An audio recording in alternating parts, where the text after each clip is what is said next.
Et coucou, bienvenue dans le potager de Lélé. Alors dans cette petite vidéo, on va parler du légume d'hiver par excellence, c'est-à-dire le chou, et constater tout au long de l'hiver qu'on peut avoir une explosion de choux au potager.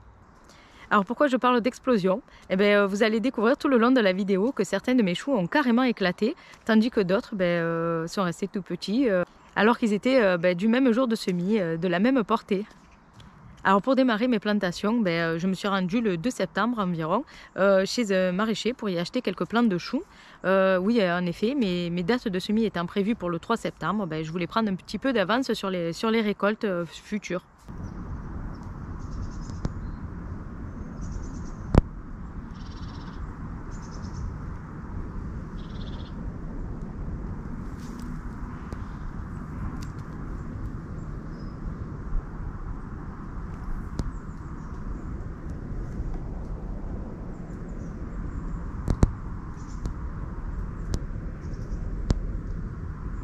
Alors je disais donc avoir acheté quelques plantes de choux.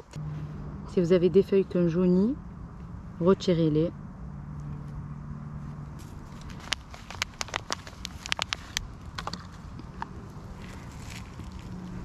La hauteur n'a pas vraiment d'importance.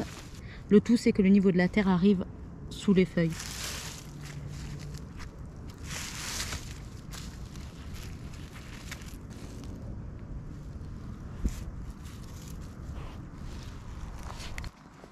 Alors ici ce sont mes semis, et après avoir planté un maximum de choux dans le potager, je croise les doigts pour que ni le sanglier ni les gastéropodes ne viennent détruire mon travail.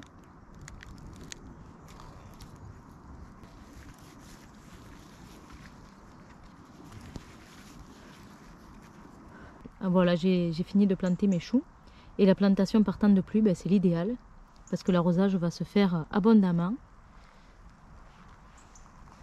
Une dizaine de jours plus tard, on pouvait constater que déjà il y avait une nette différence entre ces plants qui étaient plantés en bac et les plants qui étaient plantés dans le mandala. Alors dans ce bac, j'ai mis le paquet. Durant un mois, j'ai laissé reposer une couche de fumier de poule avec sa litière et une couche de tonte d'herbe. Et j'y ai planté un mois après donc les brocolis, et voilà ce que ça a donné. Et voilà ici dans le mandala les choux brocolis. Alors c'était une barquette de 6, 3 dans le bac et 3 dans le mandala. Les 3 ici, on voit une nette différence. Déjà ils ont été attaqués par les limaces et les escargots, donc il manque la moitié des feuilles. Et puis ils ont été déterrés à plusieurs reprises par les sangliers, ce qui fait qu'ils prennent à peine racine maintenant. Donc du coup, voilà ce que ça donne. Pourtant le mandala a été amendé et enrichi de la même façon que les bacs. Fumier de poule, tonte d'herbe, et il y a même de la paille en plus. Il y a même une couche de paille par-dessus que je n'ai pas mis dans les bacs.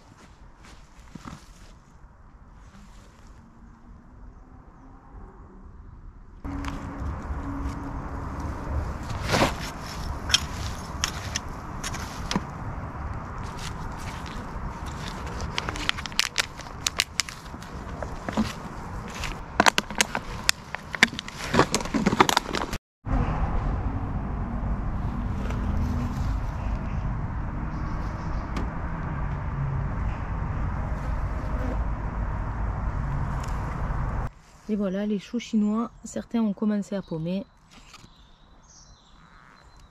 Alors la grande question, c'est pourquoi? Eh bien merci à la petite famille de sangliers. Alors je dis la petite famille puisque, entre parenthèses, un soir, je suis vers 21 h, je suis descendue faire le guet dans le potager pour essayer de voir si je voyais ce petit sanglier venir me faire des dégâts. Et j'ai pu apercevoir une maman avec son petit bébé marcassin dans les alentours du potager en train d'essayer de rentrer. À partir de ce moment-là, on a essayé de contacter une connaissance qui avait une cage pour sangliers pour pouvoir les attraper et les relâcher en forêt, parce que je me refuse totalement de les tuer, surtout avec un bébé dans les parages, c'est pas possible. Donc je suis encore dans l'attente de cette personne. Mais en attendant, ils se sont invités régulièrement dans le potager et ont à plusieurs reprises déterré les choux, ce qui fait que les plants ont des difficultés à prendre racine. Et voilà deux ce qu'ils sont capables de faire. Ils m'ont même cassé le bac. Voilà, et puis ils sortent tout. Ils sortent tout. Ils soulèvent tout. Ils sont à la recherche de larves, de tubercules, de vers, d'insectes.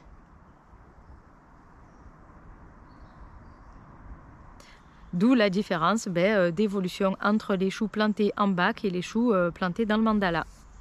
Alors pour en revenir au semis, les jours passent et les voilà fin prêts à être plantés dans le potager.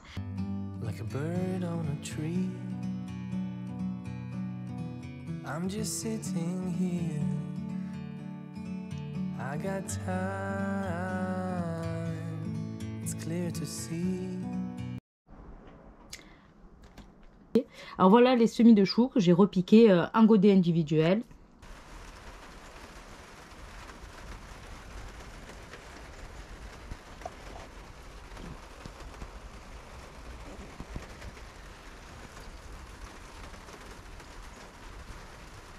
Mais soudain me vient un petit problème à l'esprit. Les gastéropodes, les limaces et les escargots vont se délecter de mes petits choux tout fragiles et tout frais. Donc il faut que je trouve une solution à ce problème.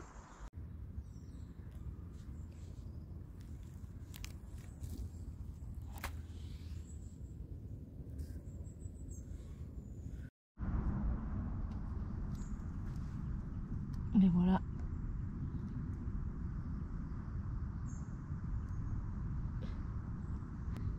Et voilà les responsables. Que faire?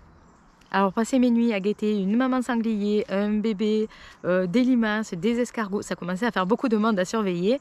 Et puis les nuits il faut dormir, hein. J'ai besoin de sommeil comme tout le monde. J'ai donc décidé à contre-cœur, une fois n'est pas coutume, d'aller jeter quelques graines anti-limaces dans le potager pour limiter cette population assez gênante. Voilà, si je soulève. Alors pour éviter de jeter les graines à l'intérieur du potager, je vais venir mettre des planches sur le pourtour comme ça. Et quand je vais les soulever, je vais retrouver pas mal de limaces.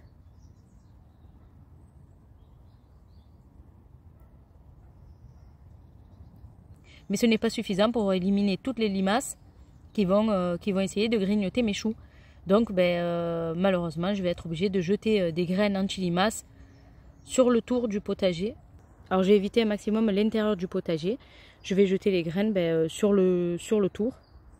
Voilà, je vais faire tout le pourtour comme ça, en essayant de les attirer à l'extérieur. Alors les choux ont besoin d'une terre bien meuble et souple, du fumier bien composté surtout, ils n'aiment pas le fumier frais. Et c'est parti pour 2 à 7 mois après la plantation. Selon les variétés bien sûr, il n'existe pas que les variétés pour la soupe aux choux. On n'a pas tous besoin de régime. Non, il existe les choux brocolis, les choux de Bruxelles, les choux chinois, les choux petsaï, les choux rouges, les choux fleurs, les choux cabus, enfin il y a tellement de variétés. Ne vous limitez pas à une seule. Et on arrive à la fin de cette petite vidéo, j'espère que ça vous aura plu. N'oubliez pas, abonnez-vous, likez et bon potager à tous, bye bye.